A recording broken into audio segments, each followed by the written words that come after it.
Bienvenue.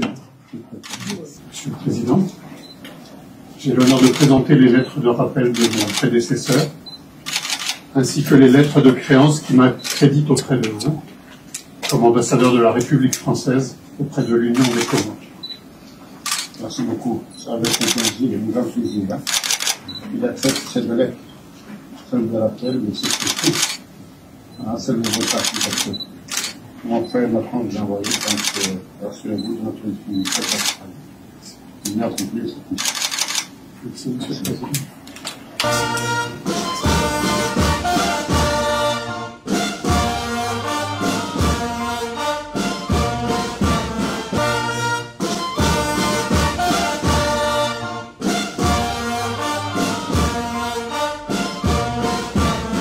J'ai remis mes lettres de créance au président de l'Union des Comores qui m'accrédite comme ambassadeur de la France dans ce pays ami, ce pays avec lequel mon pays, la France, entretient des liens d'amitié anciens dans tous les domaines, en particulier sur le plan humain.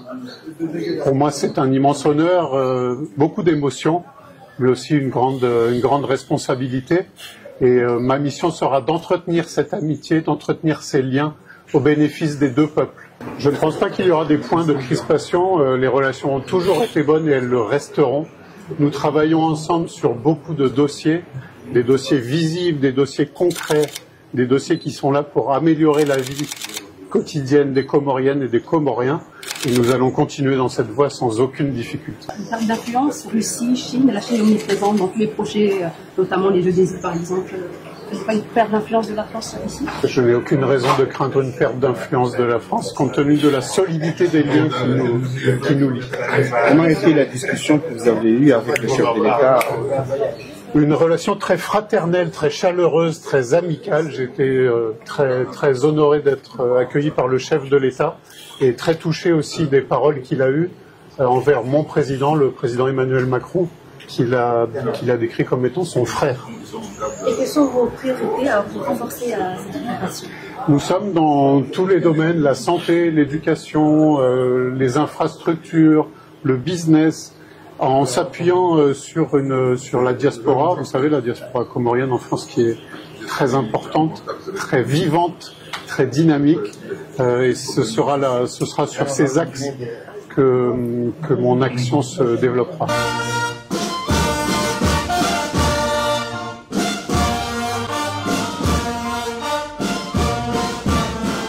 Le président de la République a accepté avec plaisir et honneur les lettres d'accréditation du nouvel ambassadeur à Moroni et l'accueil était chaleureux et fraternel. Vous n'êtes pas sans savoir que les relations entre nos deux pays dépassent les relations que nous avons avec notre pays, vu l'histoire, vu les liens humains, vu, n'est-ce pas, notre diaspora qui réside en France. D'autant plus que le nouvel ambassadeur vient à point nommé, puisque en 2019, la France a abrité la conférence de Bayonne-Lufon, à partir de laquelle est issu le plan commun émergent. La France aussi était le premier partenaire à financer ce plan, et le président de la République a sollicité que le partenariat soit rehaussé davantage. Et le président a fini par marquer, n'est-ce pas, le point, c'est-à-dire essayer de rappeler l'ambassadeur que malgré le contentieux désagréable qui nous vient avec la France, même de Mayotte, mais le reste, les relations étaient toujours consolidées et solides. Tout à l'heure, vous avez posé la question de l'ouverture d'une ambassadrice à Moroni. Ça ne m'a pas surpris, mais il y a une ambassadrice à Paris, il y a une ambassadrice un peu partout dans les pays européens, et si depuis, c'était le 26, je crois, novembre 1975, que nous tissons des relations avec la Russie, et d'autant plus que la Russie, c'est la deuxième puissance après la Chine qui nous soutient sur l'intégrité et l'unité nationale. C'est un honneur de Comores que la Russie ouvre une ambassade à Moroni.